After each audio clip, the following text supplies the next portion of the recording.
Corona काल में कई परिवारों ने साल 2 साल के अंदर परिवार के कई सदस्यों को खो दिया।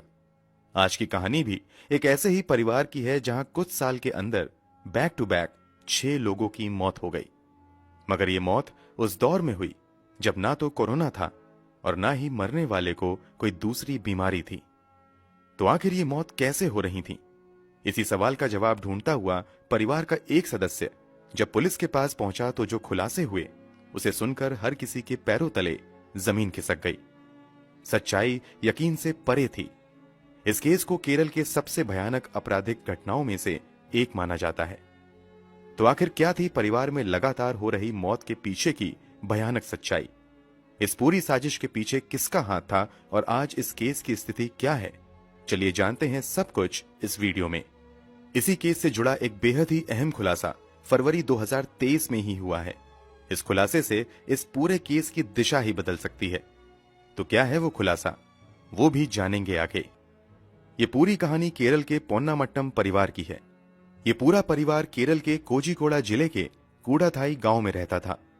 इस परिवार की गिनती गांव के सबसे संपन्न परिवारों में की जाती थी। इस परिवार के मुखिया का नाम टॉम थॉमस था। टॉम थॉमस की पत्नी का नाम अन्नम्मा थॉमस था। इनके 2 बेटे थे, रोजो थॉमस और रॉय थॉमस। 1997 में परिवार के बड़े बेटे रॉय थॉमस की शादी बड़ी ही धूमधाम से जॉलियम्मा जोसेफ नाम की लड़की से हो जाती है। लोग प्यार से इसे जॉली बुलाते हैं। शादी के बाद बहुत कम समय में ही जॉली घर में सबकी चहेती बन जाती हैं और परिवार का बहुत अच्छे से ख्याल रखती हैं। स्वभाव में काफी अच्छी होने के साथ साथ जॉली एक धार्मिक प्रवृत्ति की महिला भी थी जो रोजाना चर्च जाया करती थी। जब जॉली की शादी रॉय थॉमस से हुई थी तब रॉय थॉमस कोई जॉब नहीं कर रहा था, बल्कि खर्च के लिए पिता से ही उसे पैसे मिलते थे। इसीलिए शादी के बाद भी जॉली अपनी पढ़ाई जारी रखती है और फिर शादी के कुछ समय बाद घर वालों को बताती है कि उसकी नौकरी नेशनल इंस्टीट्यूट ऑफ कैलिकट में लग गई है। कभी कभार होने वाली छोटे मोटे झगड़े को छोड़ दिया जाए तो ये परिवार बेहद ही खुशहाल परिवार था और सभी की जिंदगी काफी अच्छे से चल रही थी। समय यूं ही बीत रहा था कि साल 2002 में जॉली की सास अन्नम्मा थॉमस की तबीयत अचानक से खराब हो जाती है।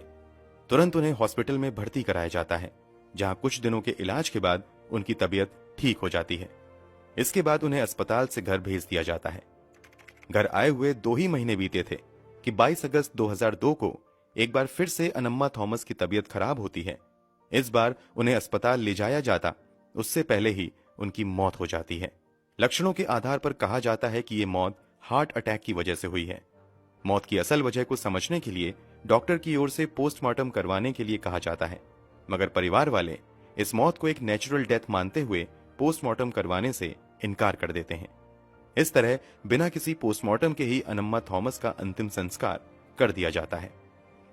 घर के एक बेहद अहम सदस्य के अचानक से इस तरह चले जाने की वजह से सभी को काफी गहरा सदमा लगता है और लंबे समय तक लोग परेशान रहते हैं। मगर बीतते समय के साथ एक बार फिर से सभी की जिंदगी वापस पटरी पर आने लगती है। अब परिवार में सबसे वरिष्ठ टॉम थॉमस थे। अब तारीख थी 26 अगस्त 2008।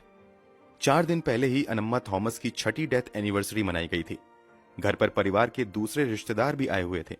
तभी परिवार में एक और मौत हो जाती है। इस बार परिवार के मुखिया यानी टॉम थॉमस की अचानक से मौत हो जाती है। शुरुआती जांच में इनकी भी मौत की वजह हार्ट अटैक को ही बताया जाता है। परिवार वाले टॉम थॉमस का भी पोस्ट